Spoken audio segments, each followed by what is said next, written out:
Whenever I see or read a piece of media that features magical people or magic in general, it is always my mission to figure out how to do that magic described in that book or in that movie or show or whatever in real life. Most recently, I have done this with Wicked. Now, I have seen Wicked the stage play, and now, of course, I've also seen Wicked the movie multiple times. And a lot of the magic that they feature in the movie itself is actually a lot more doable and presented in a really doable way than you would imagine. And I know the first magic that comes to mind most likely is like, but she's flying. How can you do that here? Stay with me. Some of the magic is actually based on real things, right? Take the Grimoire, for example. That is obviously based on a grimoire. What is a grimoire? A grimoire is a book of magical spells. These date back to literally Mesopotamia, that we have had books and scrolls and tablets of spells that could be counted as a grimoire since that time. And people still use grimoires today. They're very, very common, especially if you do any type of magic work. I have one.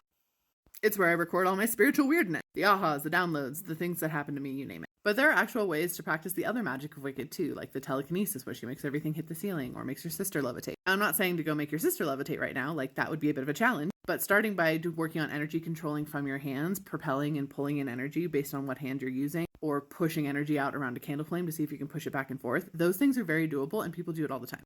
Or weather magic, that is a very common thing. Like most people have heard about cloud bursting, but there's actually ways you can communicate with the weather spirits of your area to help you influence the weather. If you're interested about any more of this, I have posted one of these about this exact topic, and that's going to give you a step-by-step guide on how to actually use this magic in your life. On that note though, what other pieces of media would you like me to take a look at and describe how you can actually use the magic within here? Because every type of magic you see in all the other media can actually be used in different ways here on planet, I promise.